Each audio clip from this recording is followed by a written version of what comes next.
Hey everybody, welcome to Live Coding with Jesse. I'm Jesse, and today we're going to get to work on this main website that we've been working on with React, and we're pulling data from the WordPress API. We're using GraphQL, the WP GraphQL plugin. We're going to pull it in to our React site using Apollo, and we're going to make some components. And we need to set up some custom routes. So we are using Next.js, so they have some routing built in, but we need a little bit more functionality, which is cool because they've built Next in such a way that it's really easy to add additional routing features if you need to. And we always end up needing to. I don't remember a project where we didn't need to do that. All right. Hey everyone. I see some of you in the live chat now. Let's see. Oh, one question before we start. I've been thinking about it's 9 a.m. where just it is. No, it's not 9 a.m. where I'm at. It's 12 noon. So 12 p.m. where I am.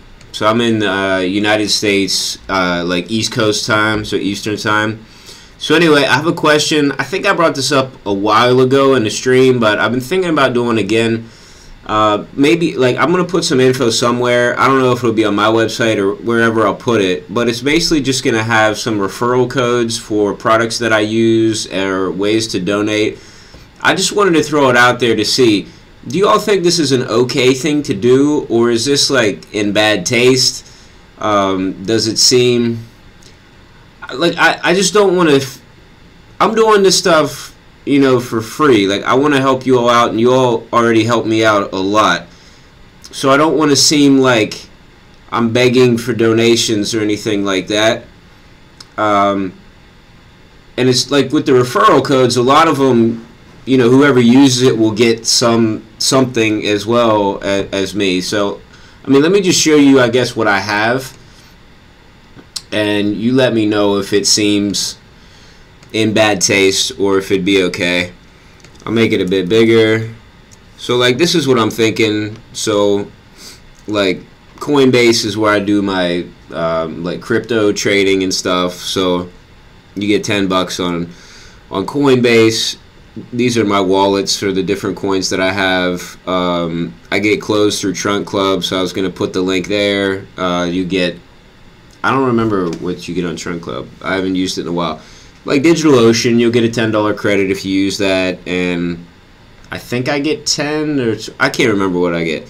SiteGround, I host some sites there as well. Trello, I think you get like free months of Trello's like paid plan. So anyway, these are all the ones I could just think of. They're probably might be able to do more. But anyway, let me know in the live chat what you think. If you're watching this later, let me know in the comments, because I don't want to do anything that would like hurt the stream. So I'm not planning on getting rich off of this. I was just, you know, throwing it out there. Let's see. All right, it looks like. Alright, looks like at least a few of you think that that's cool to do, so maybe it's not a high priority right now, but I'll get that up somewhere. Someone asked, Larry asked what my website is. It's jesseweigel.com, but I haven't updated it in like 5 years, so no, I take that back. I did do a slight content update like 3 years ago, or 2.5 years ago. But the site was actually built at least 5 years ago. So it needs updated. I just haven't decided what direction I want to go with it. Should it be a straight portfolio? Should it be a blog? I don't know. But that probably would be a good place to put stuff like this. I could maybe put it somewhere on my YouTube channel as well. I'm definitely not going to put it anywhere on the freeCodeCamp channel, because I want, you know, donations or anything to go to freeCodeCamp and not to me on that channel. So anyway, thank you all for for giving me feedback on that. I appreciate it.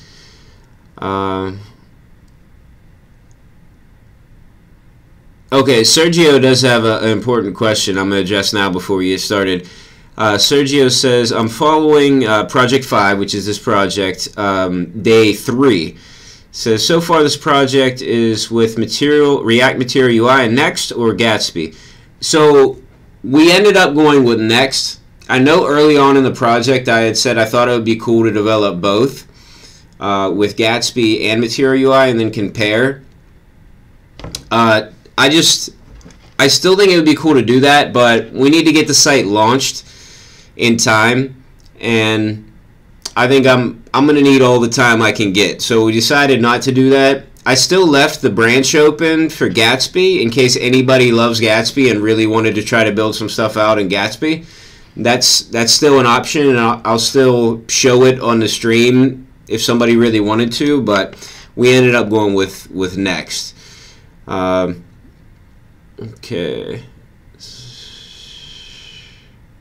Okay. Nikki has a good point. It says that stuff, meaning the referral codes and things, are fine as long as you don't start off every video with a buy my stuff plug. Oh yeah, I definitely won't. I'll probably, like, if I do it, I'll just mention it one time. Say like, hey, I did this, here it is, and I won't talk about it again.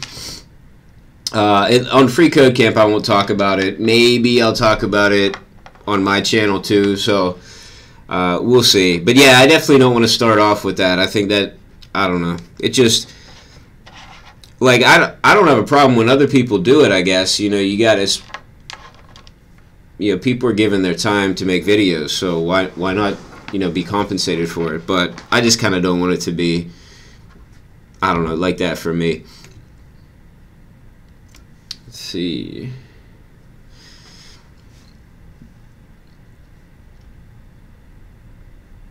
Oh, Christian is asking, what is this? Been a subscriber for a while, but I don't know what this live thing is. All right, so I'm at work, and I am a front-end developer, and I'm working on a real project that I have to do for work. So whatever I need to do in a particular day, I just share, you know, an hour or two of my work, and then I answer any questions along the way that you might have. So, and then we collaborate, so you all have a chance to add code if you'd like. And yeah, so that's pretty much what the stream is. I was just kind of hoping that people would see what my day-to-day life is like as a developer and see me make mistakes and try to recover from that. So anyway, so stick around for a little bit. We're about to start some coding now just to kind of see, you know, how we do this. I usually hold off and do the questions, answer questions towards the end. But if you can't stick around right now, then, you know, maybe you can always watch the recording later. But if you do watch it live, it's cool because you can actually ask questions and comment and kind of interact with everyone in the live chat and with me. All right. Louise again says, think about creating a Udemy course. Yeah, you know what, I'm still thinking about doing that. I don't have a lot of time right now. Maybe after we get this site launched, then I can have a little bit of time for that. Coding and Caffeine is here. Hey, I got that covered. I got my G Fuel, and I have a half of a mug of lukewarm coffee that is a day old. So, I got all the caffeine I need. All right, let's get started. Let me show you. All right, let's get the site up here. I have ngrok running. I never turned it off from yesterday. So let me paste that in the live chat here for you all. If you click on this link that I just put in the live chat, that'll take you to the website that's running locally on my machine, and you can inspect it in DevTools and, you know, navigate to different pages, whatever you want. And oops, I was migrating a lot of stuff over, so just to give you a heads up, I've added a few more custom post types. So we have custom post types now in the WordPress installation for directories, or I'm sorry, departments.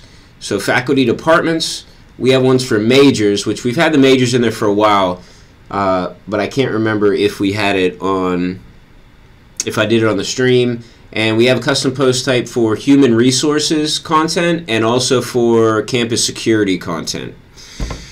So I migrated all the content for departments, all the content for majors, and some content for human resources. I don't think I found it all in the database. And I just saw we have a request to share this Pomodoro timer. I'm going to start this up now. So I break up everything into 25-minute chunks, and then we take a break for 5 minutes, do some question and answer, and then go back and do another 25 minutes.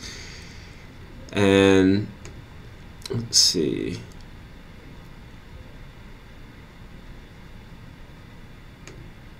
All right.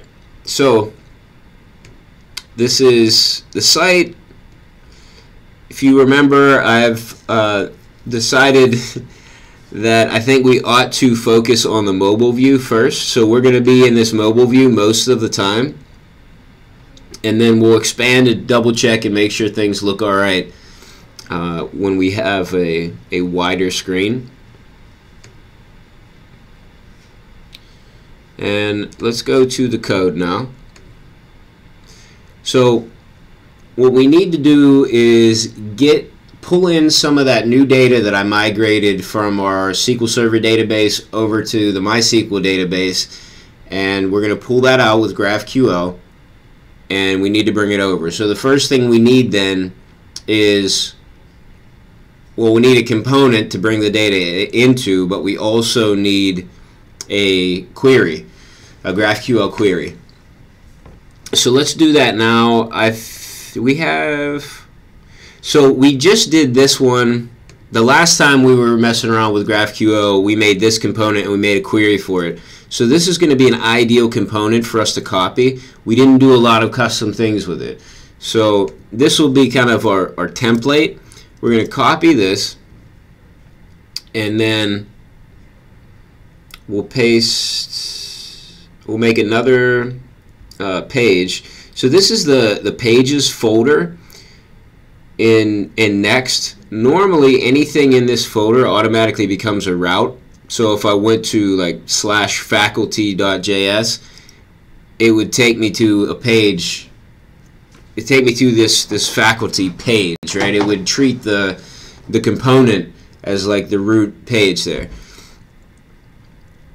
But you'll see in a minute we're going to do some custom routing, and we'll have to work on that too to get everything to work right. So we do have a little bit different stuff going on here. So first things first, let's make this component. I'm using Visual Studio Code here in case anyone is wondering. And let's see, I have the Seti theme running. Why can't I find this? Because it's not there. I'm just trying to make a new file. There we are.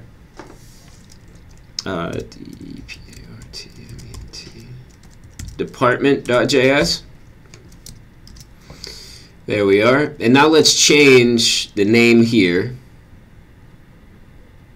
Yeah, so let's actually grab this right up here. And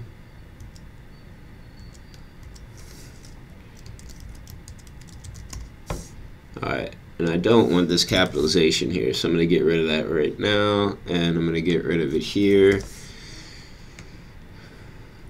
Alright, so we have this ready, and what it'll give us is the content. So let me explain, I guess I'll explain this briefly since we have it up here. There's a lot of other stuff that kind of went into this, so I'm not going to go over every piece of it. If you want to know more about that, you can look at the code. It's available on our GitHub repo. The link's in the description. You can watch previous episodes, previous streams, if you want to figure out kind of more of how we set this up. We didn't set up everything on the stream, but I do believe we went over everything on the stream. So basically, when a user goes to a certain route, which we will set up, so it'll be like departments/English, right? For, let's say we go to the English department page. So you type in franciscan.edu/departments/English, and what will happen first is the router will pass the ID, which in this case would be the slug English, will pass it to our component, right? So we have ID passed in. The ID is then going to get passed to our query, which we're going to write in a minute. That query, based on the ID, is going to ask for that specific information we need to render this page from our WP GraphQL plugin that we have running with WordPress and our MySQL database. We're going to get the data back. It's going to get rendered, potentially server side, could possibly also render client side. That's what kind of this get initial props function allows that to happen. Then our data is going to be available to us through props, right? So we have this prop set here for data, so we don't need to use it down here. But basically we go this props data, departments, edges, and edges is an array, so we need to get the first element in the array, node, and then content. That gives us our content that lives in the MySQL database, right? So we pulled all that in, and then it will render that specific content for the English department, because that's the route we went to. So that's how it's all going to happen. We have one part of this done. We need two other parts for this to really work. So let's set up our query, and then let's set up our route, and it should work. So we can go to our queries. Where do I have these at? Let me shrink some of these folders here so we can see what we're dealing with. Components, lib, queries. Good. Alright, so we're going to make a new file, and we're going to call this. We're going to also call this department.js.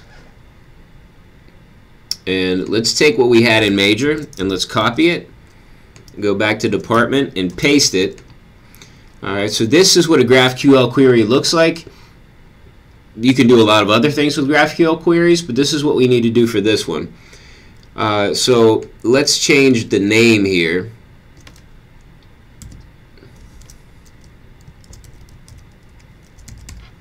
So we need department. So we have this department query. We're exporting this as a constant, right? And then we import it into our component, as we saw earlier, and that's why we can use it in that component. But it's going to grab that string. So we're passing in what we have here as name. We're passing in that ID, that slug, if you want to use the term that WordPress uses for their posts. We're passing that in, so it's going to look in departments where the name is equal to, in our example case, we're going to say English. So where the name is English. So what we'll have in our database is there's only going to be one piece of data that has department or has the slug of English. Okay, so we're going to make sure it's always just one, and then within that we got to go down some levels. That's just the way the data is set up. But then we want to get the ID of that post. We want to get the title, the slug, and the content. There are other things we could get as well, but we don't need it. We don't need to display that on this page. So if you want to go to the repo, you can check out our other queries. Sometimes we're getting other things. If you just want to see some different examples, they're there. But for now, this is all we need. And you see, we actually aren't even using these yet, but I was pulling them in because I anticipated potentially needing them at some point. If we get closer to the site launch, or even after we launch, and we find that we don't need this, we can always get rid of these, and then we'll just save a little bit of data coming in. So let me save that. So we have 2 of our 3 parts done now. We have our component, we have our query. Now let's go to our server and let's put this route in. So we have our server.js file, and you can see how we did this with major, right? So we're doing server.get major, and then we have this ID here, right? And that's kind of the variable part. And then we're making sure that the component that gets rendered is major, right? So it matches up in this case. Sometimes we have different, I'm trying to think. So in this case, our URL is going to be contact, but we're actually sending it to the directory component. So you can name your components in your route something entirely different and still direct it to the right place. Generally, though, I'm trying to keep things the same. So I had some other things here. I think that were tests.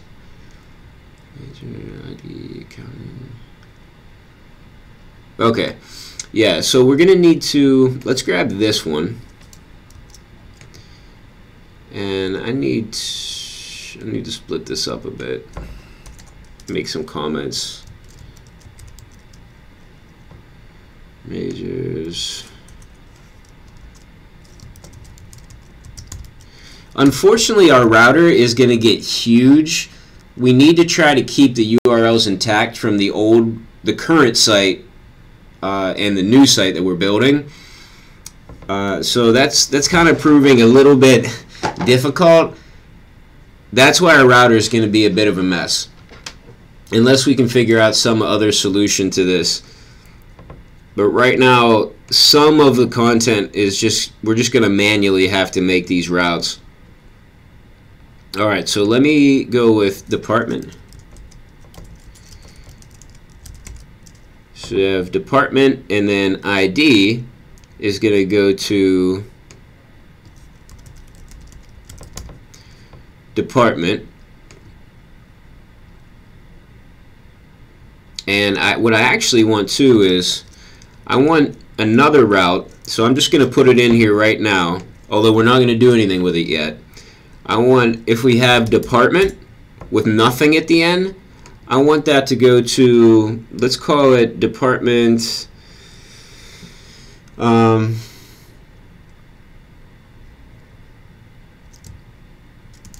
department list.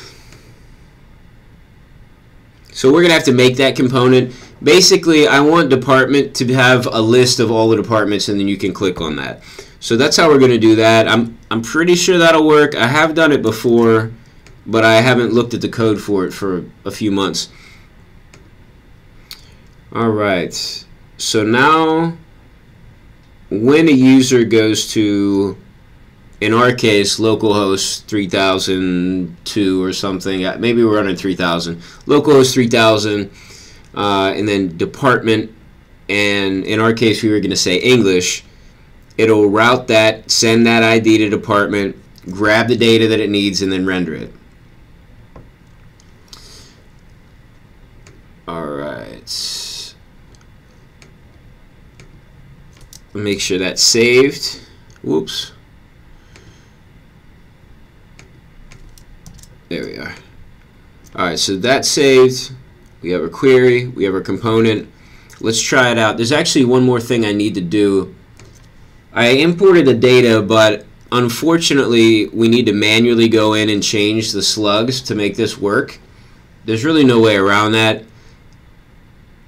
So I think I'm going to have one of my colleagues go in and do this, or a student worker do it, because it's certainly something I could do, but there's other things that only I can do, so it's better if I use my time for that. And this is something that really anyone could do if you just tell them how to do it. So right now on my other screen, I guess I could bring this over.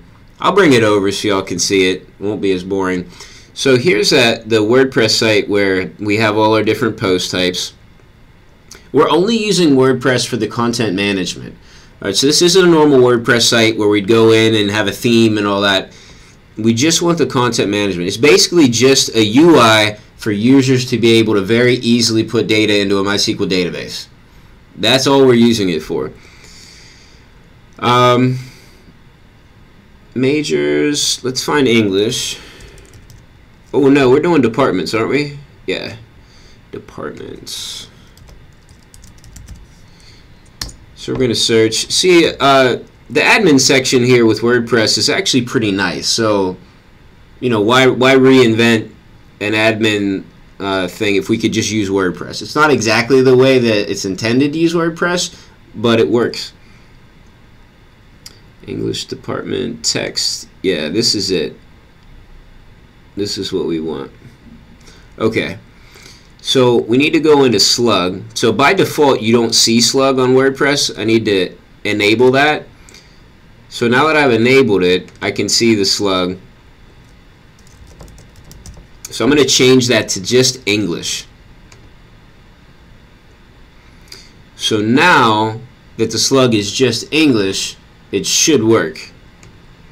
So let's go back to our site, and I'm going to do departments, or I'm sorry, department, singular, English. No! Oh, you know what? I might need to restart the server. Let me try that first. I think that was an issue last time I was working on this.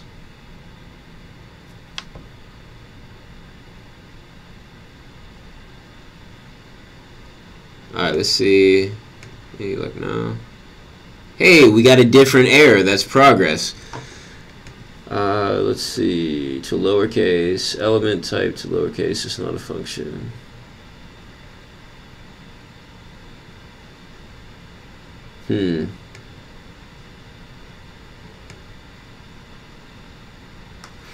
Alright. Let's check out our code, see what's going on.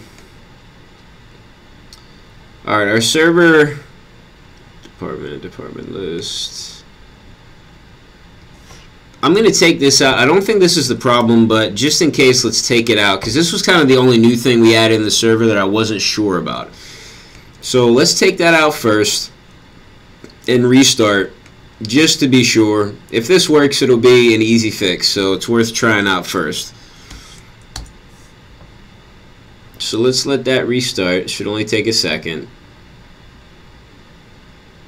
Alright, we're still getting the same error.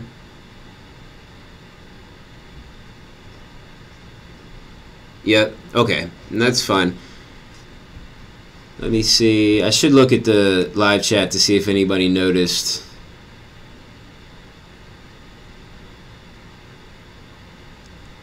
Alright. Let's see if anybody noticed the mistake that I had made. So what do we need? Department pages. Let's make sure that I got... I'm guessing that maybe I didn't change every instance of major to department query, department. Initial processing ID.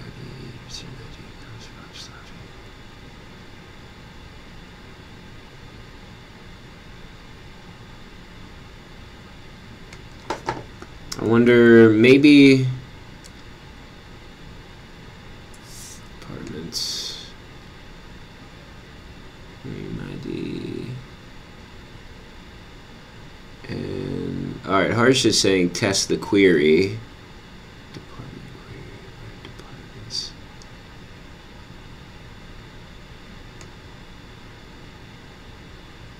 Do I need... I wonder if I need to refresh.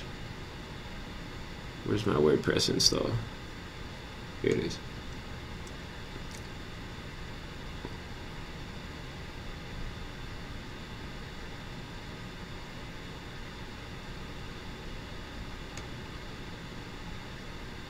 Settings.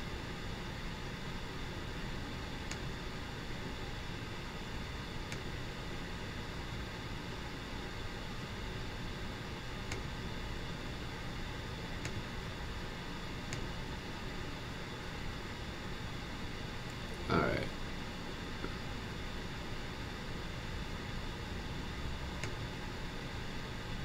Okay, that didn't help.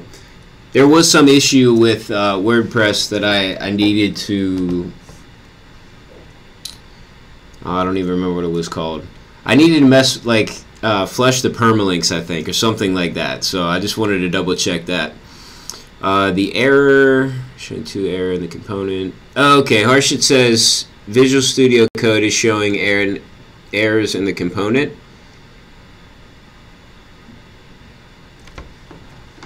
Okay. And then render missing space before function parentheses.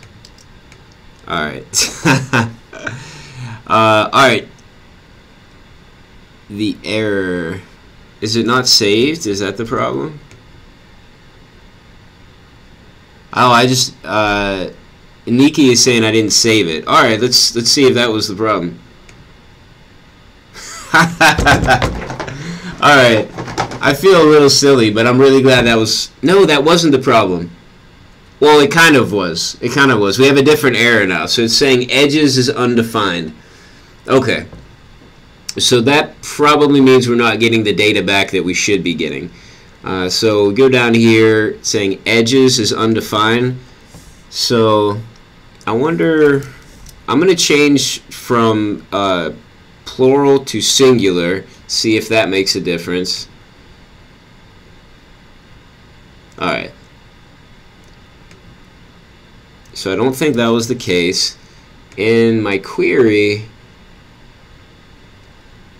let me change from plural to singular here. See if it makes a difference. No. I know that fixed something the last time.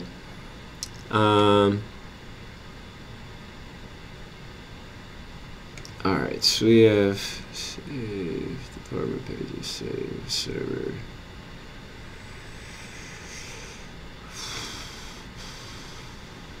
Server.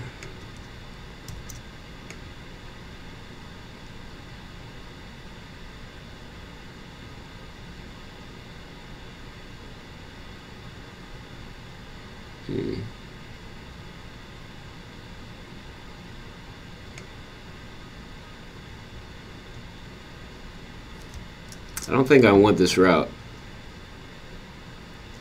I don't know if this is what's messing us up, but I definitely don't want this in here. So I'm going to comment it out for now, just in case I realize later that I wanted it in there. Let's see.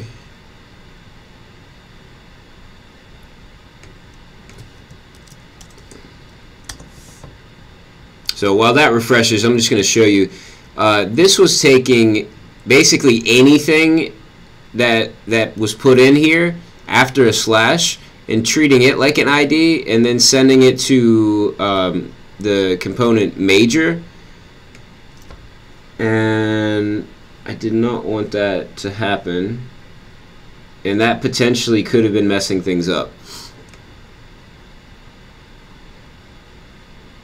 Alright, let's try this again.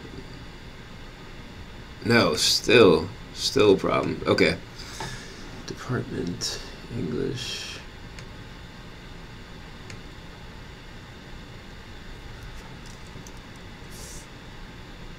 So I am saying department, right? Yeah, department and department. Alright, so I'm sending that to the right place.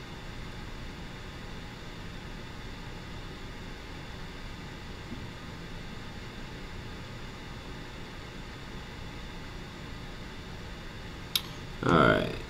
Okay, let's then test. So a little earlier, Harshit had the good idea to test the query. So let's do that.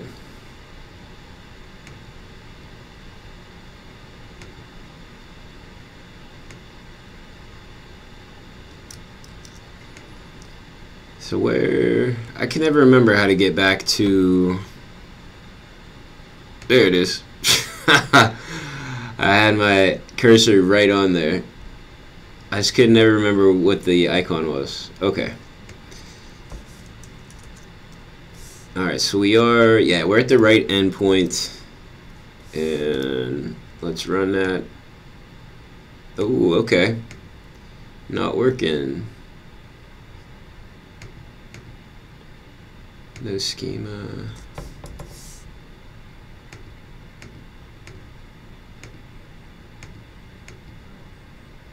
That's odd. We don't have anything. I wonder if any of our routes are working. Let's go to something that yeah, let's go to a faculty members page.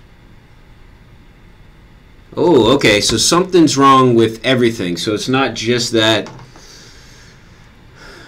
query. So what is going on?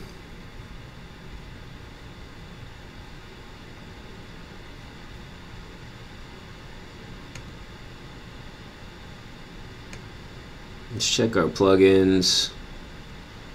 WP GraphQL.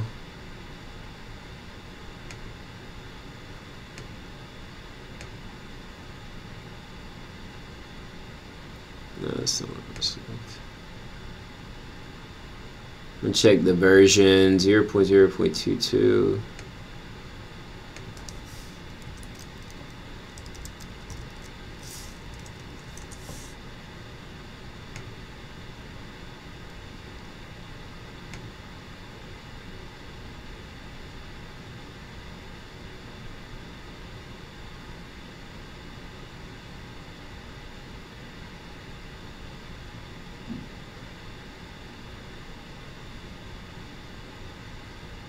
It looks like there's no breaking changes, so at least nothing labeled as a breaking change. So you might want to just update, see if that makes a difference. My GraphQL.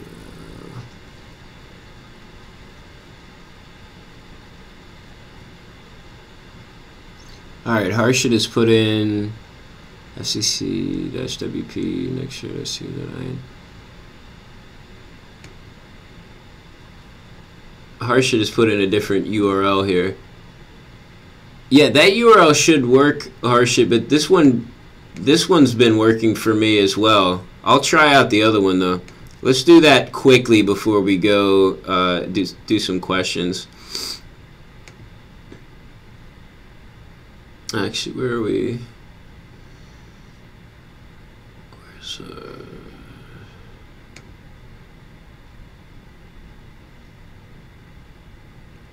Actually, that's what we have been using. Let's try to switch that out for this and see if it makes a difference.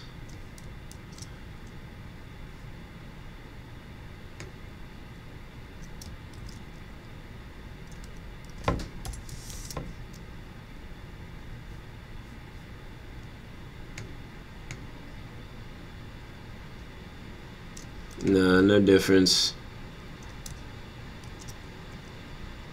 It's just GraphQL.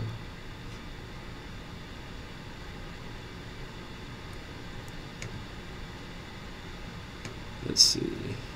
All right. Well, let me go to.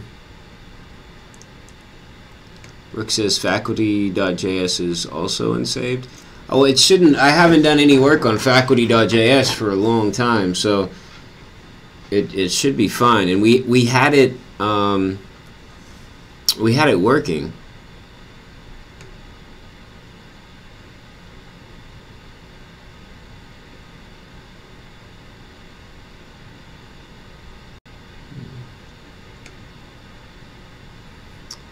Yeah, let me take a break, answer some questions. Maybe this will help clear my mind a bit as well. All right, so we're going to take 5 minutes and I'm going to scroll all the way up to the top of the live chat. Let's see.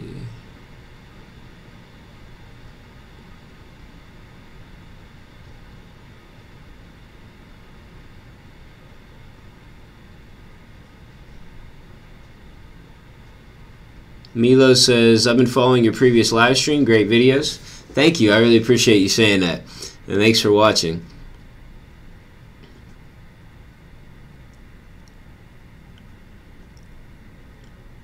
Lucas says, "Hi Jesse, I'm from Brazil and I'm a software developer. I like so much your live streams."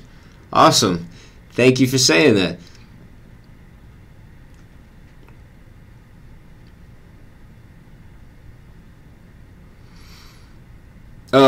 Adrian asked what the timer was for. I think I did explain it at the beginning. I'll just explain it quickly again. It breaks up my work. So I use it throughout the day to break up my work into small chunks. It just makes things more manageable. You make sure you get a break. And the breaks are nice because you stop and think. You know, sometimes you get into doing something and you keep working at it and working at it. If you take time to stop and think, you might find like, oh, why am I even doing this? I could have done it this way and it would be so much better. Or, you know, maybe we just go with something completely different. So it lets you stop and just think about what the best use of your time can be. But anyway, on the show, on the stream, we break it up. So I do 25 minutes of coding and 5 minutes in the live chat, 25 minutes of coding, like back and forth. And that way I don't ignore the live chat for too long, but then also I don't get caught up in just talking the whole time and not getting anything done with the code.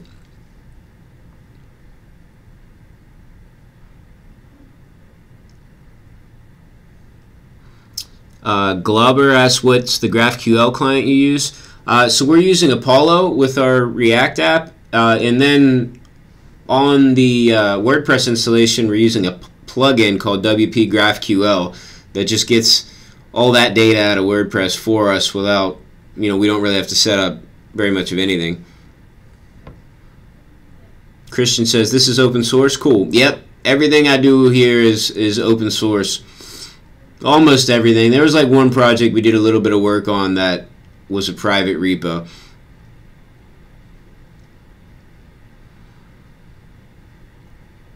Nabig says, hi everyone. Hey, how's it going? Michael asked if in the link that I posted, are those M's or R's followed by N's? Not sure I want to click on that. I don't even know what would it be. Oh, I see what you mean now, Michael. Yeah, don't want to click on that if it was if it was the latter case. Ina, hello, how's it going? I haven't seen you in the stream for a while. I'm glad you could join us today. Saitarian, hopefully I'm pronouncing that right, says, Jesse, could you say how much of a challenge it would be to make an API in Node that a front-end React application could use to read and write a database? I mean, I guess it somewhat depends on the details, right? But making an API like that it's not really that big of a deal. So I mean, it depends, like if you've done it before, if you're good with Node. So there's a lot of different factors that could make it take longer. But like a very simple Node API is not really that difficult. Harshit would be a better one to know exactly because he handles a lot of back-end stuff. He's Harshit, would you say you're mostly a back-end developer?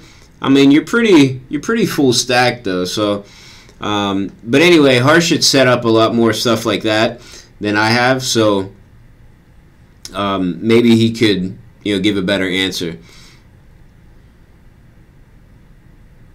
Bastawa says, I'm using WordPress also as a content management data source. Awesome.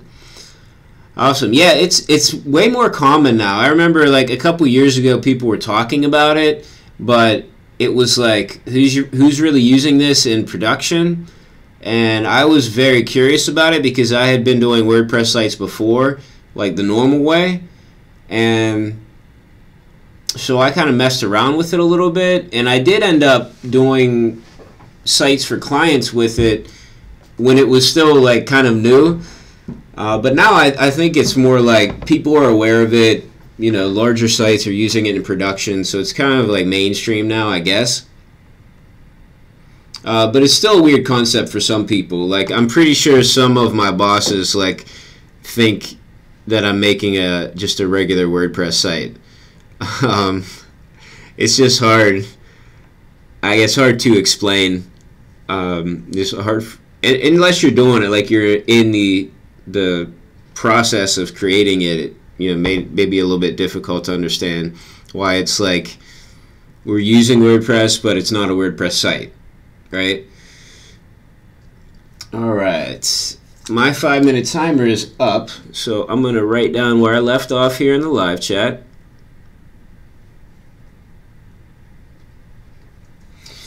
And let's figure out what the problem is here. I think we're really close to getting this to work.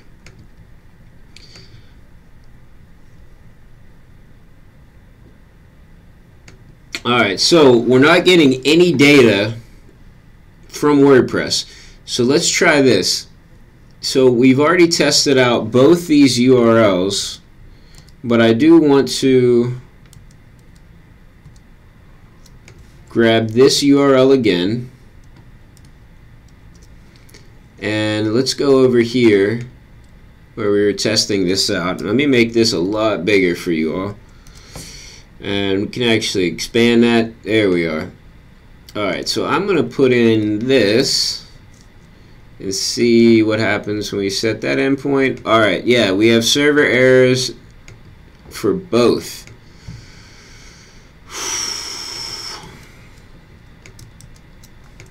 And double check, set endpoint, server errors. Alright.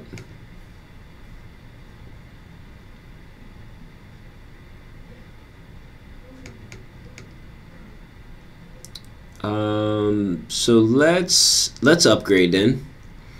Let's upgrade our plugin and see if it helps. I'd like to upgrade the plugin anyway, so now's a good time to do it. If it fixes our problem, great. If it doesn't, then at least we've updated our plugin.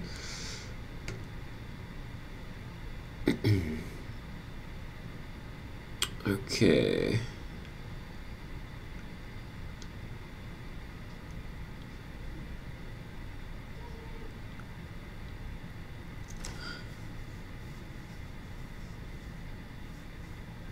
Oh, Harshit says try reverting the changes in the plugin. Which plugin are we talking about? The custom post types one?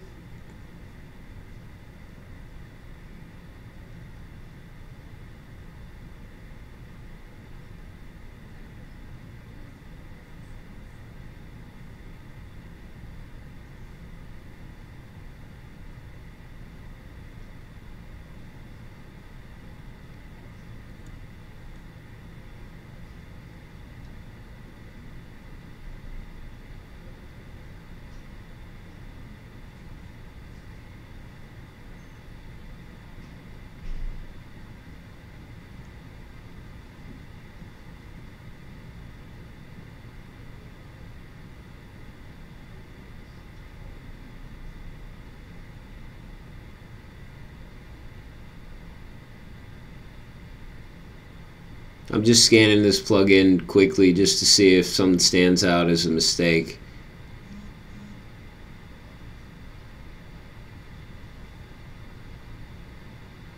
Alright, everything looks okay. Just from a quick scan, it looks okay. In terms of the stuff that I've changed. That's weird. Why is it? Okay. Now I guess we can check. Where did I bring that up? Over here, huh?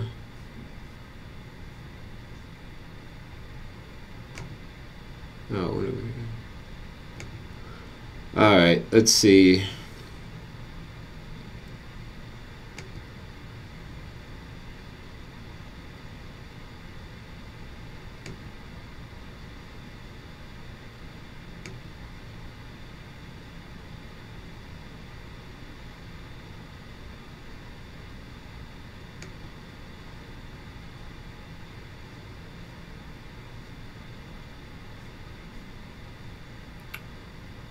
Alright, now we're going to go to WordPress and let's upload this plugin.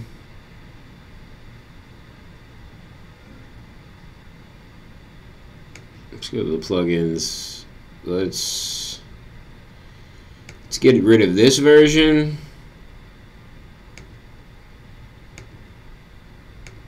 Let's install a new one.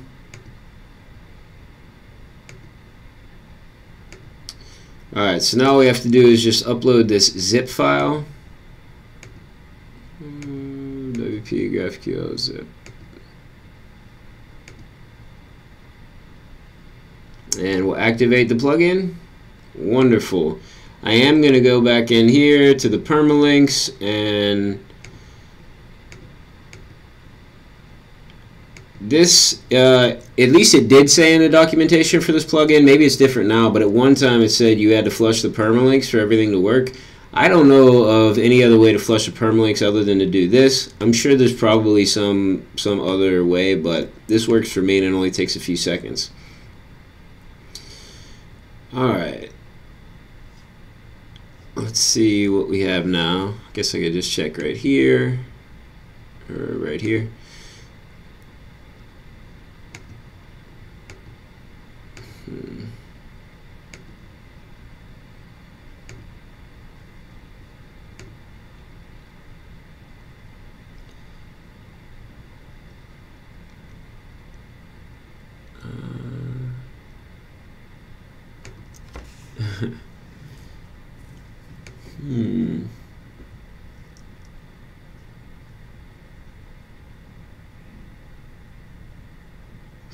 Alright, let me check out some of this.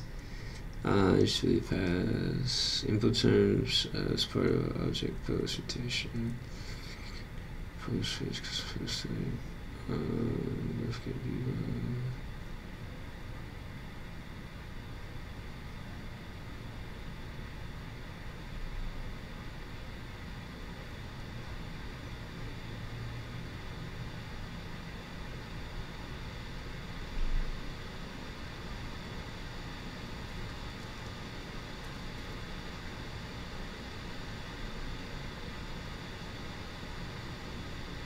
Okay.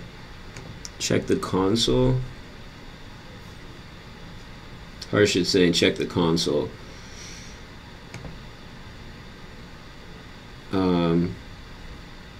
Oh, you mean the DevTools console.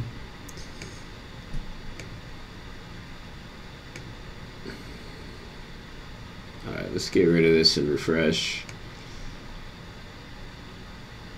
Okay. That's a lot of stuff. 500 internal server error.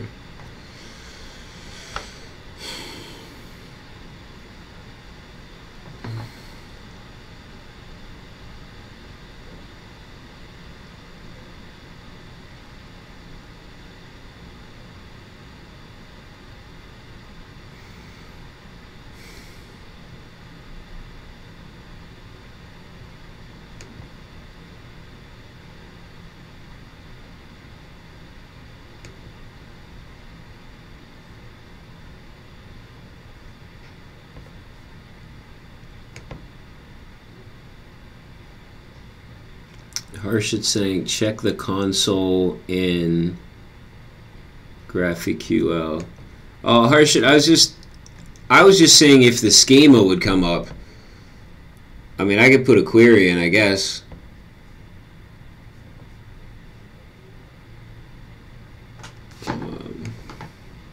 Oops.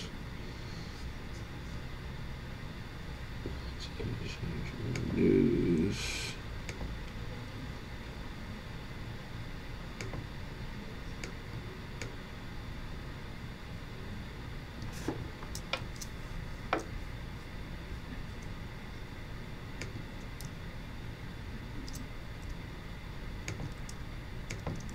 Yeah, it's still the same.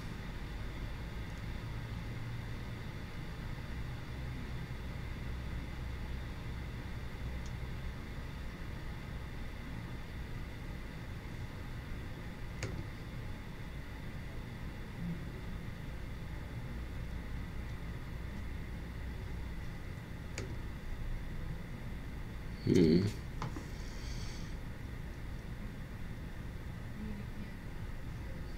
mean, well, I'd say we've narrowed it down. The problem is something with WordPress.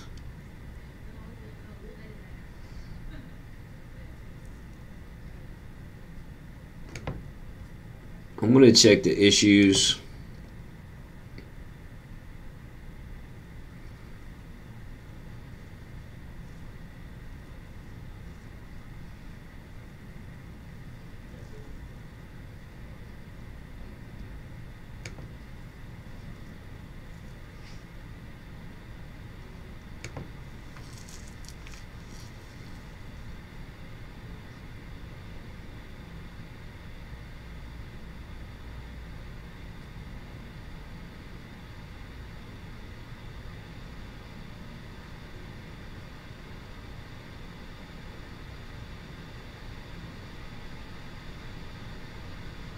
This doesn't look like the error that we're getting. Let's see.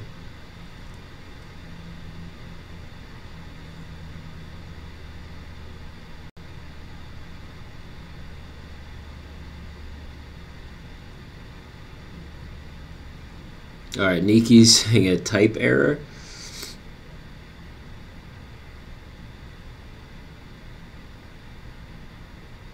Alright, let's check out WordPress.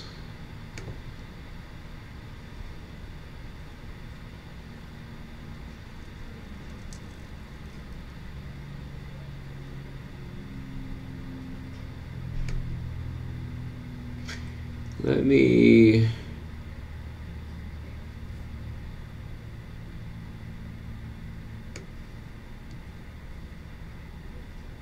I'm going to comment out a lot of the custom stuff that I just did today, just in case I've messed something up here.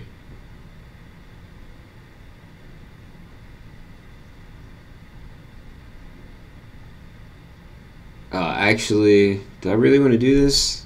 Am I going to lose my data? I can't remember if I'll lose the data or not.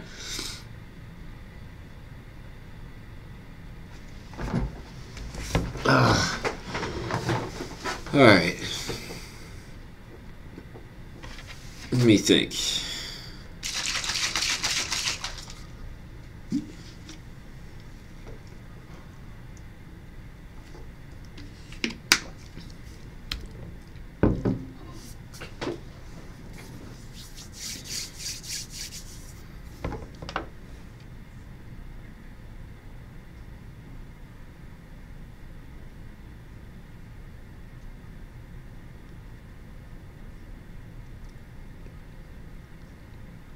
I'm scrolling through the live chat comments here just to make sure I'm trying everything that you all are suggesting.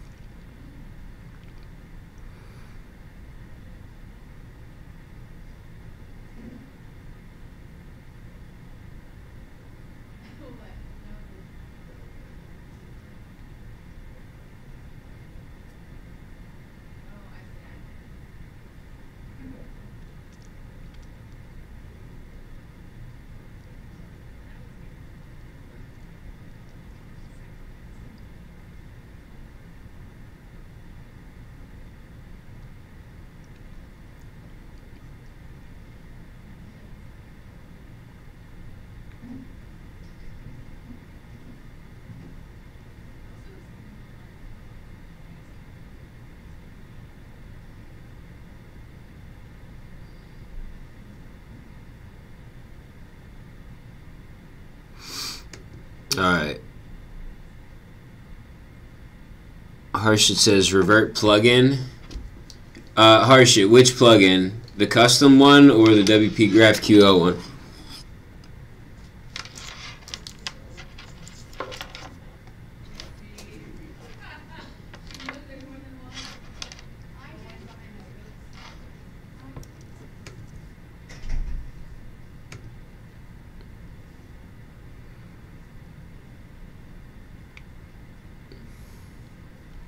Alright, I'm gonna wait for clarification here for just a few seconds.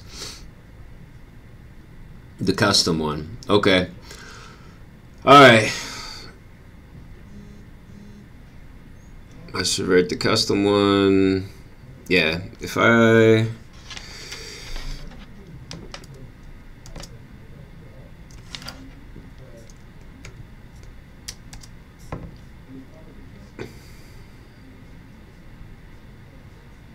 Okay.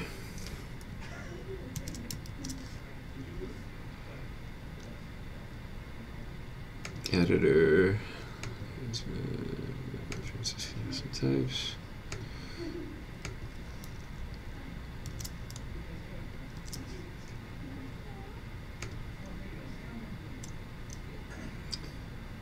Test this out. Alright. Whoops.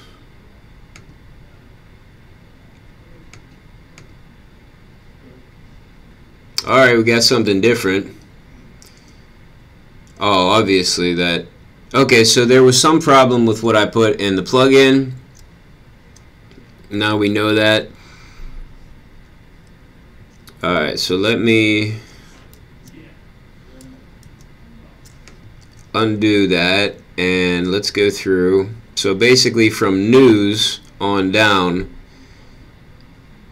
it didn't work. So I'm gonna try to narrow it down as much as we can. So news works. Let's leave department type in there and comment out everything else.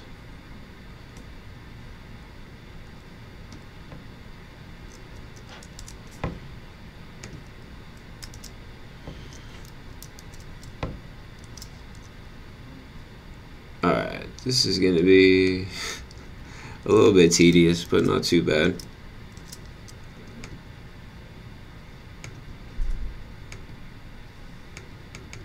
Alright, cool.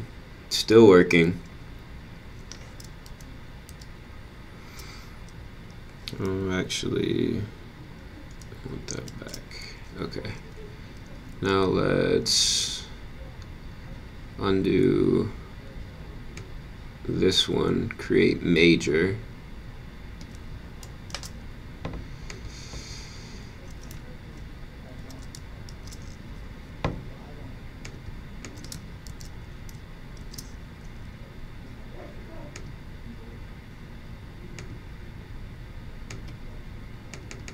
Okay, cool.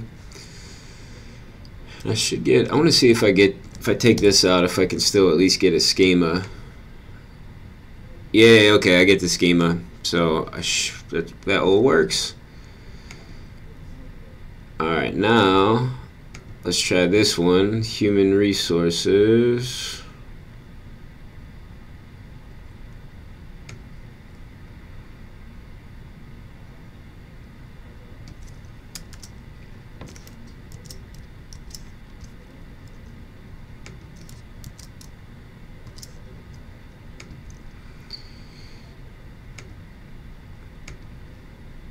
Alright, there we go. We got the internal server error back. Yes. So let's check out what happened here that's different. Okay.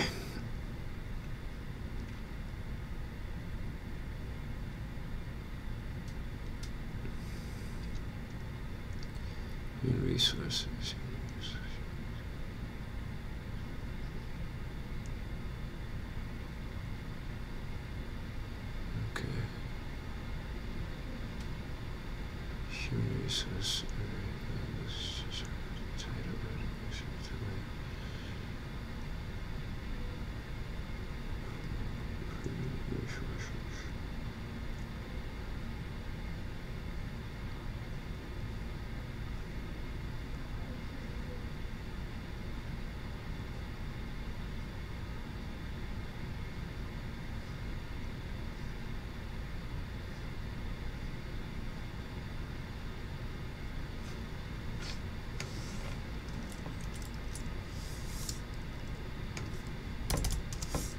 I'm changing this to camel case just in case GraphQL, the WP GraphQL plugin does not like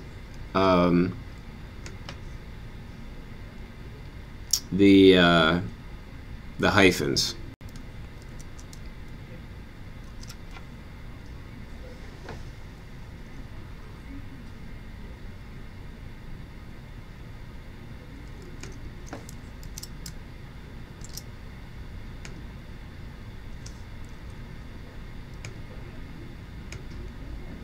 Yes. All right, cool. That's the problem. We can't put hyphens. I slightly remember, do you remember when the guy who built the WP GraphQL plugin was in here?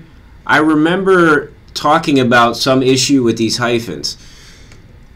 Man, why can't I remember his name now? I gotta give him credit for this plugin, so I gotta figure out his name. He was just here on this issue. Anybody remember? Jason, that's it.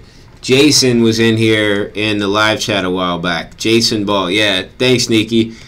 All right, cool. So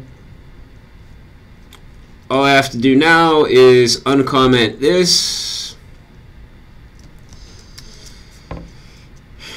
and hope that I did not like really lose my data here. I don't think I did, but if I did, that's a lot of migration that I have to do over again. Alright, cool.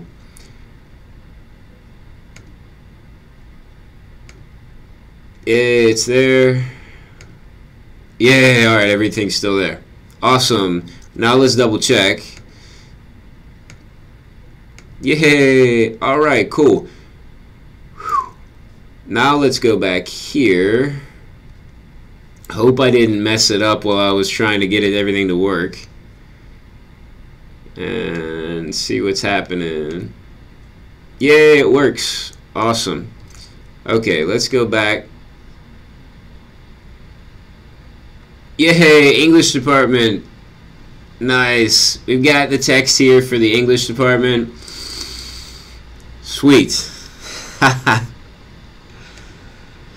Alright. That was cool. Just gotta comment things out. You find the problem. Awesome. Alright, this definitely needs a title. Let's add that title in our React component. So I think we still have some time. Yeah, I have almost 3 minutes. Let's do this.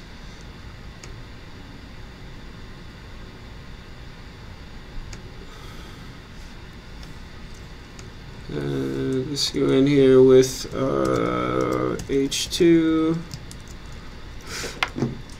and let's go with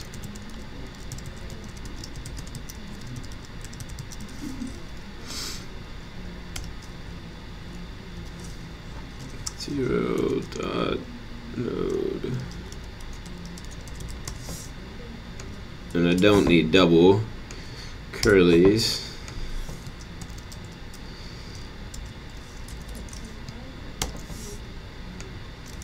Alright, let's see if I did that right. I typed content in. Let's go. Title. Oh no, I don't want English department text. No. You gotta be kidding me.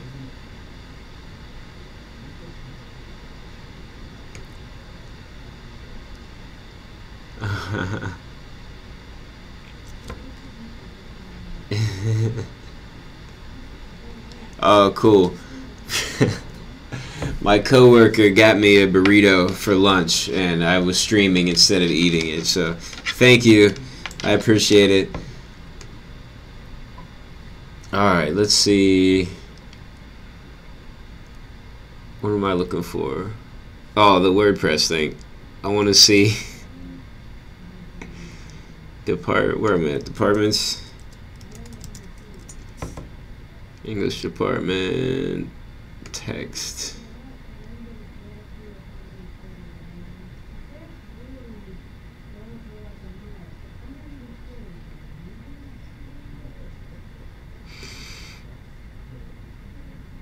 I want to bring in, alright, this is where it's actually going to be really useful that I brought in the slug.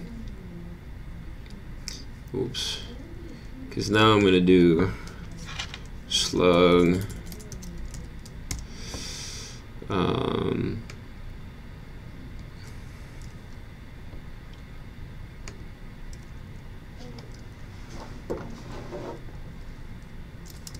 this should give us alright, English, and then all we need to do is change the padding on that and make it uppercase, and we can add department in at the end, right? So we can go like English. Can I do this? I'm not sure if I can do that. Let's see. Oh, cool, I can. Yeah, so we'll just clean that up a bit, and then basically that's it. That's all we need. Now, this isn't really a lot of content. There's some other stuff, pieces of data that I could pull in. So I don't know if you noticed here, like we have a program list. The header is really specific to the old content management system, so we'll probably get rid of that. I'm going to have somebody else, I think, come in here and clean all this up and just leave what we need. We have this slider we're not going to need because it won't work with the new system. I'm not sure if the links will work. So potentially we could add in a few other things on that page, but for right now, at least we have a URL that matches up with the URL on the current site, and we have some content, some relevant content there. Alright, that's all we need for launch. We can always add things later on. I'd rather have things be super fast and really clean looking.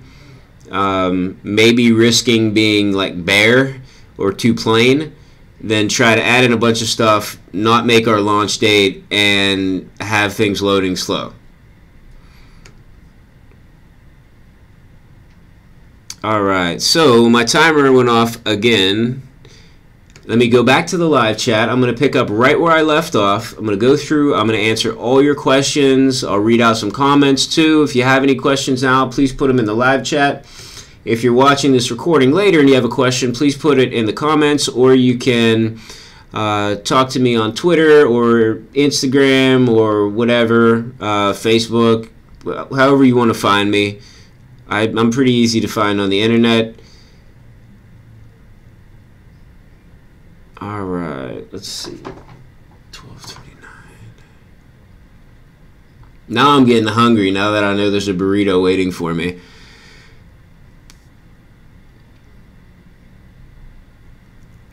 All right, cool. Also, I talked yesterday a little bit about mental health, and I just wanted to give you another little update. So, I don't know, some of you might be bored when I talk about stuff like this, but I know some of you told me that you struggle with mental health issues like depression, anxiety as well. So I thought I'd just bring this up.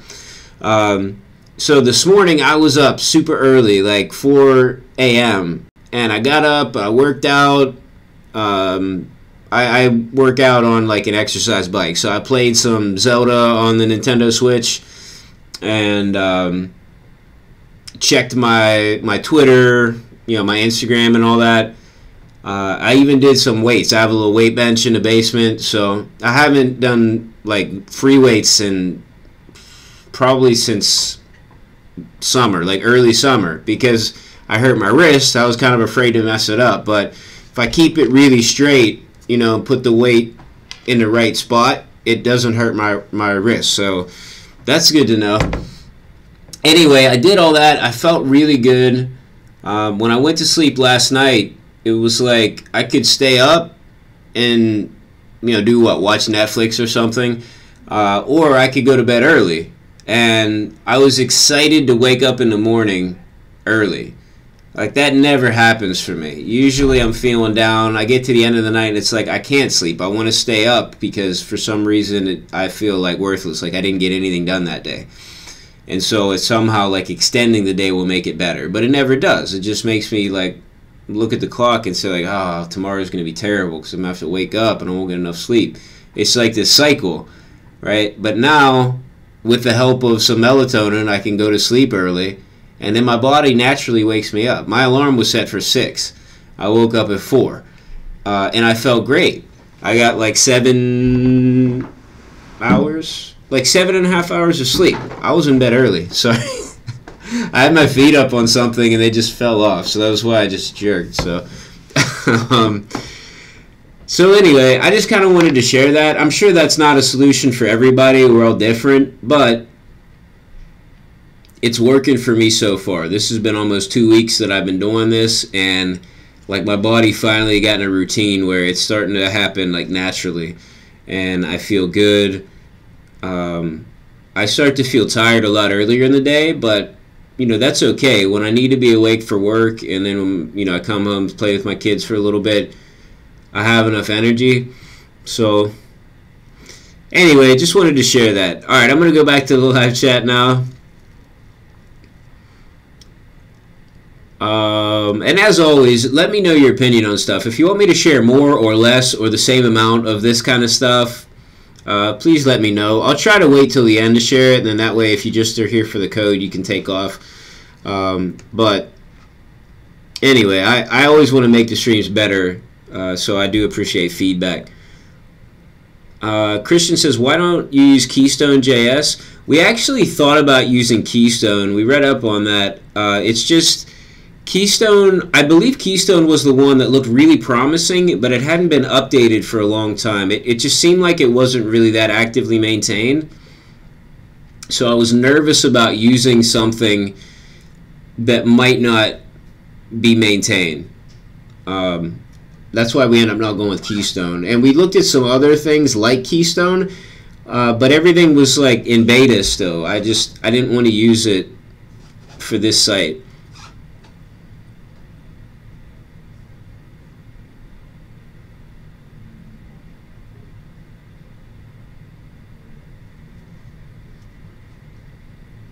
Jake asks if this is a project for a client.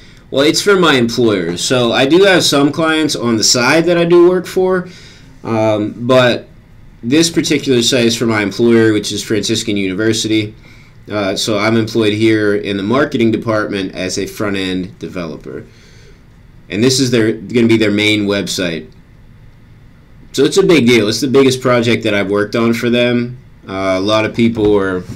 I wouldn't say a lot of people, but the people that know what I'm doing are like kind of excited, which is cool. They've seen my other work, and so I think they have high expectations for this. So I don't want to let anybody down.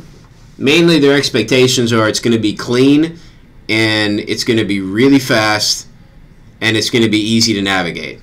From the people I've talked to, that's like the things that they're expecting from this. So that's what I want to deliver.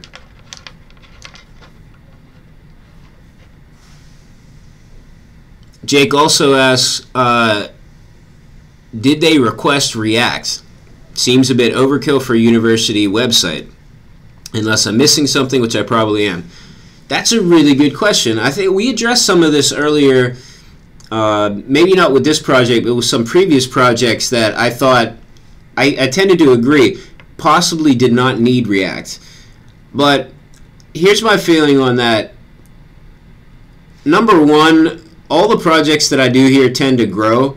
There's like so much scope creep, and since this isn't my client that I can just walk away from when our contract is over, I'm still here. I'm always here. I'm gonna have to maintain what I build.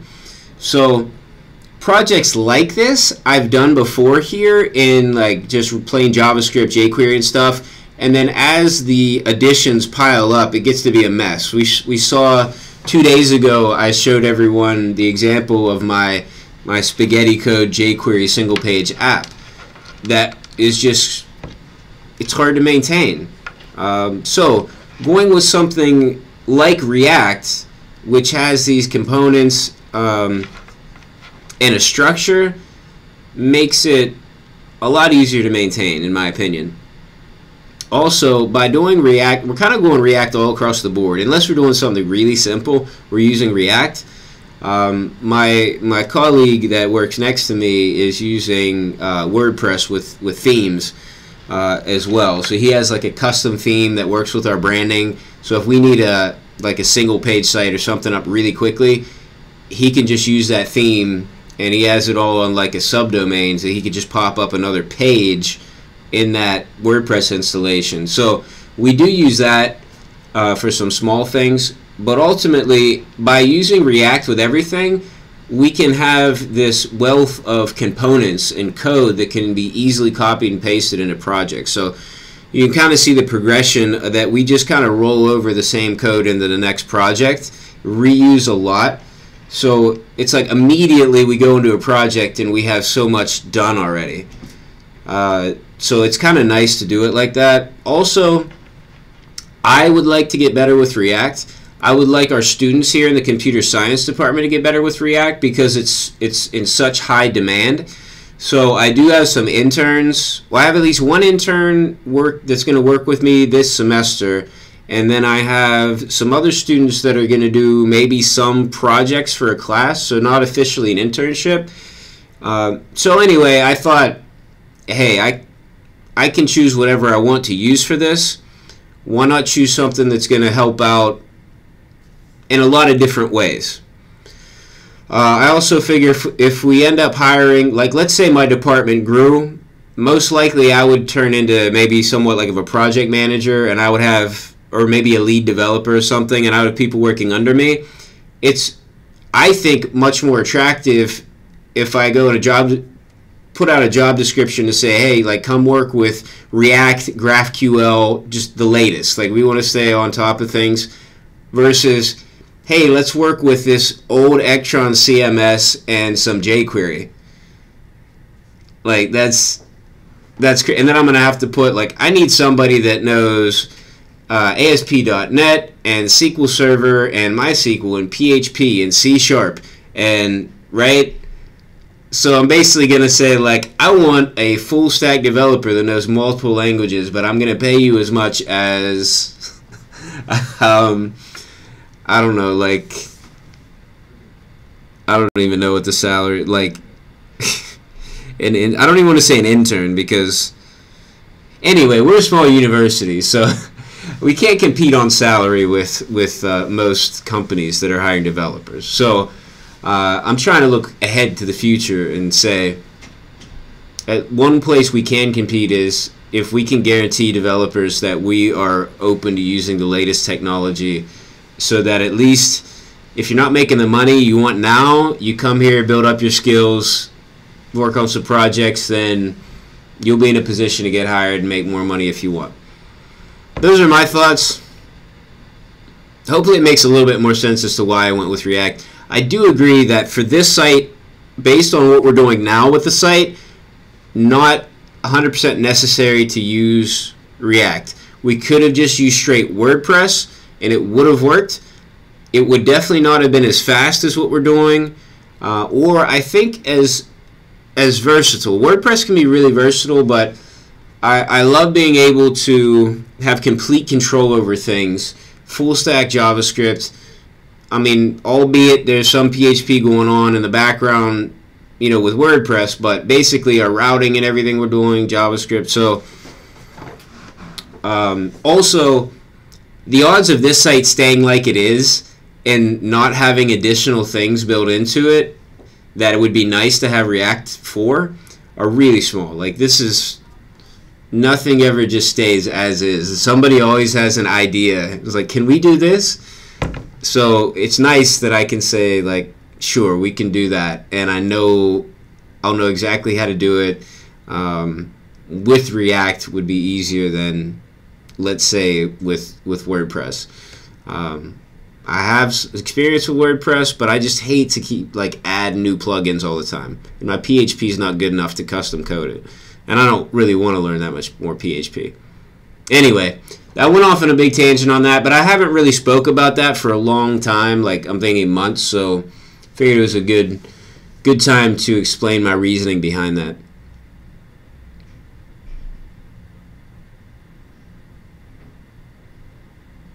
All right, I see there were a lot of suggestions that you all gave on trying to find that error. I really appreciate that.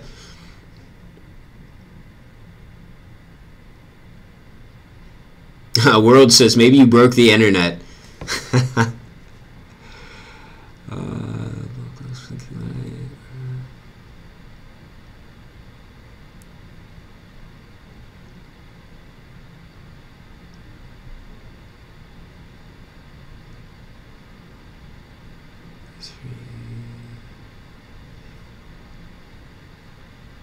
Hey, we got that WP GraphQL plugin upgraded too. That was a nice little bonus. I didn't plan on doing that today, but it seemed like nothing broke. It all worked.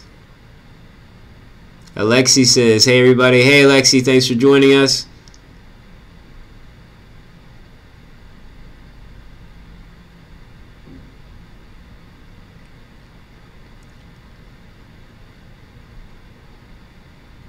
Steven said, maybe you need some coffee.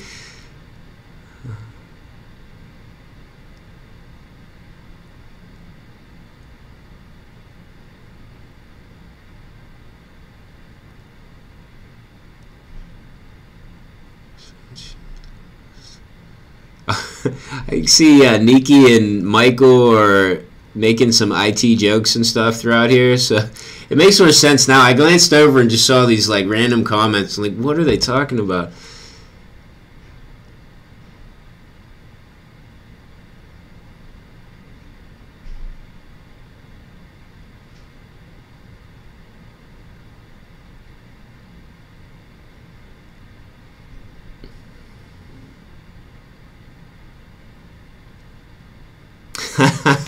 Harshit noticed how happy I was when I got the errors. Yeah, I was so happy because then we found it, right? Like we were trying to find what piece of code made the error. So anyway, sometimes like getting a different error is also really exciting because you know you did something, right? Like you made some progress. It's like, hey, a different error.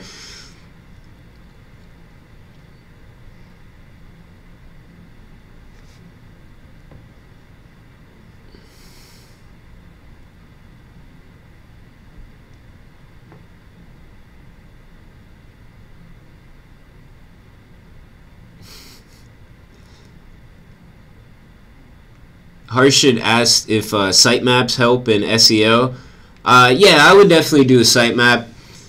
SEO it's difficult to say exactly how much something helps in SEO, mainly because search engines usually don't tell you their formula. If you knew their formula, it would be really easy to like play the system, right? Like people used to stuff their meta tags with stuff, you know, like their site would be about, I don't know, like skateboards, right? They sell skateboards. But they would stuff their meta tags with like everything that was really interesting, that was the top search terms. So now like meta tags are basically worthless. So with the meta keywords tag is like worthless now. So anyway, that being said, I think it's still good practice to have a sitemap. I haven't really been into SEO for a while. I used to be really knowledgeable about SEO. Like that was one of the things that I would promise. Well, you can never promise, right? But one of the things that I would tell clients is that, you know, I'm going to try to get you on the front page of Google search results. And I was successful. I could, with their main search terms, I could get every company that I ever tried with on the first page of Google. They were all local businesses, though, which is, in my opinion, it's not that hard to get a small local business up higher in their area, like in a limited geographic area. Nationally or globally ranking somebody that's the real trick. But anyway, sitemaps help, as far as I know.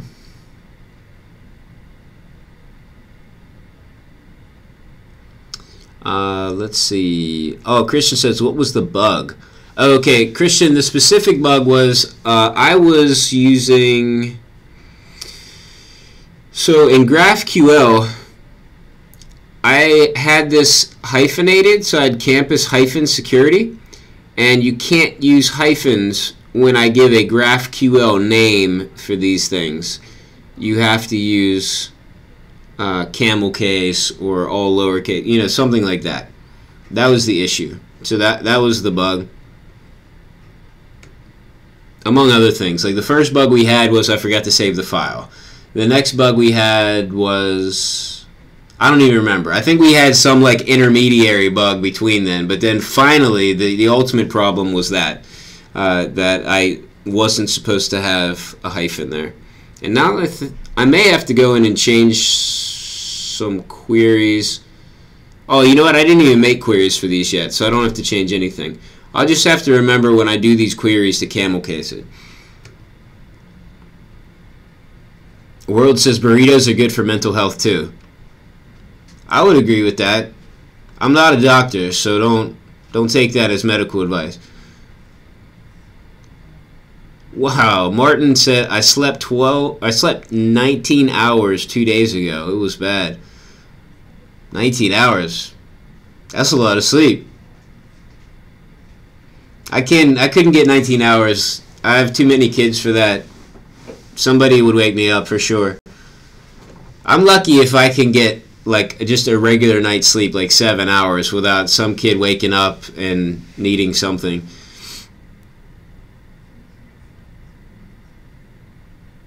Enjoy sleep while you can if you don't have kids. I love them though. I wouldn't trade it for sleep.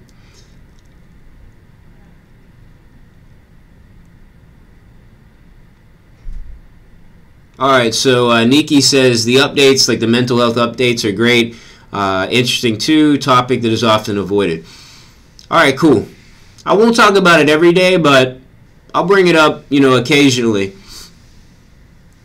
World says, is Franciscan University named after the current Pope Francis? No, it's named after Saint Francis from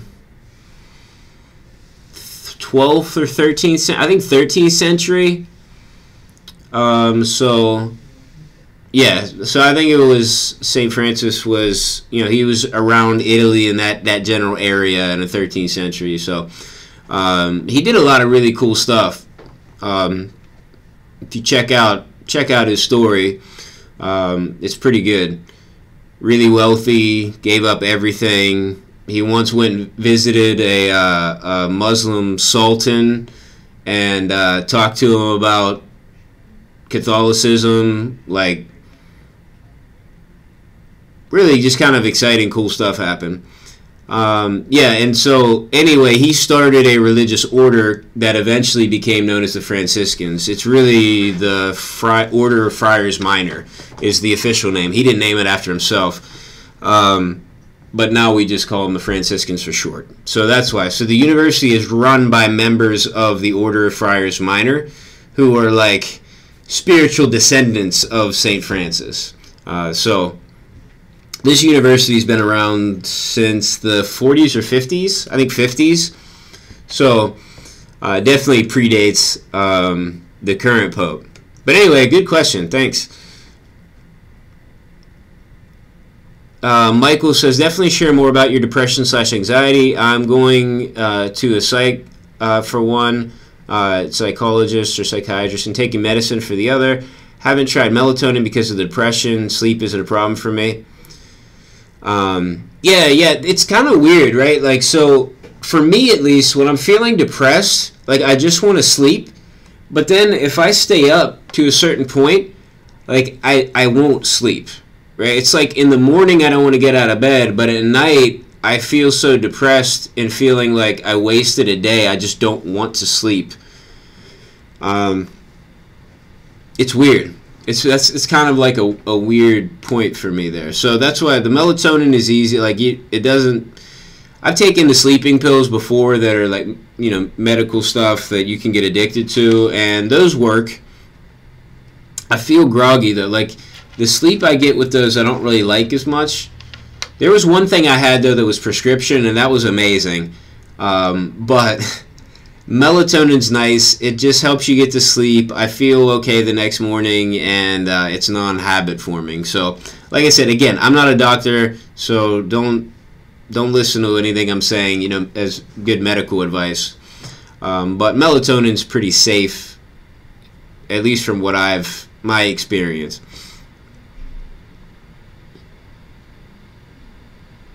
Let's see. Michael says scope creep.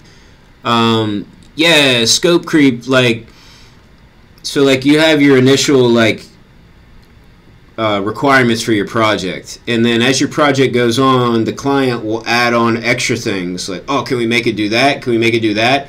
And then you have scope creep. So the project scope, the requirements of the project all of a sudden get bigger. When I'm working here, it's okay, like I still get paid no matter what. But for a client, it can be problematic because you have your contract set out, and if it's a flat rate for, let's say, like, I'm going to make you a website, I'm going to charge you $10,000, and it's going to do this. And then the clients are saying, well, I want it to do this, this, and this. At that point, you need to say, that's outside the scope of our initial agreement. If you want to do that, we're either going to have to amend our first contract, or we're going to have to make a new contract. And sometimes, like, I've had to say that before to clients, and sometimes the client says, okay, well, that's outside of our budget. Sometimes they say, all right, let's amend it. Other times I've had clients like compromise, like, okay, well, this is how much more we can spend. What can we get for that? And so we don't add all the features. We just kind of prioritize, like, all right, we'll do this, and then maybe later on, if you have the money, like, come back, we'll add the other features. So that's what I mean by scope creep. So like I said, for me, it's not a problem, but since I'm going to have to maintain it, I just have to kind of say, like, okay, how can I build this project knowing that it will probably have new features added later on? So I just try to build it from the outset in a way that'll be easy to add things onto. Martin asks, are React, Angular, and Vue roughly equally easy to scale and maintain? To be honest with you, I can't really answer that because I don't have much experience with Angular or Vue. From what I know, though, from what other devs say, and from what I've heard, they're all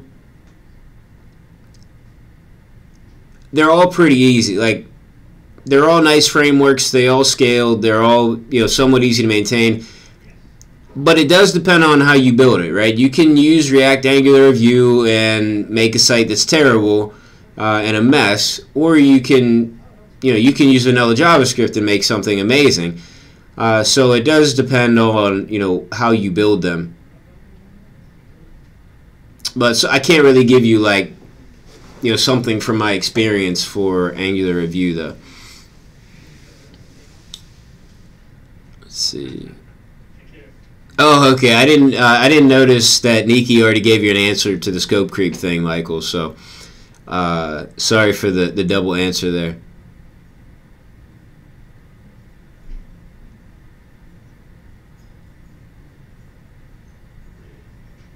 Oh, World says, that makes sense. I think the current Pope is named after St. Francis too. Yep.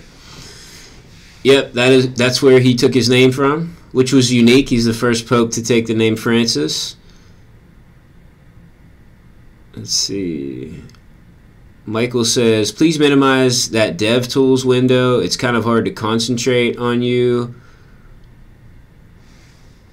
Oh, was I... Is the DevTools huge? Sorry. Ghana says React with a heart. Yeah, for sure. We love React on this stream. I don't say that as in to put down any other frameworks. I think everything has its place and can be useful in different situations. But lately, we found React to be very good tool for what we're doing.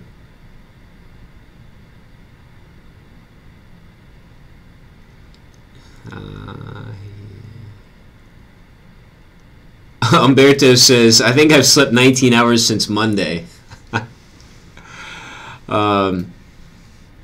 Let's see.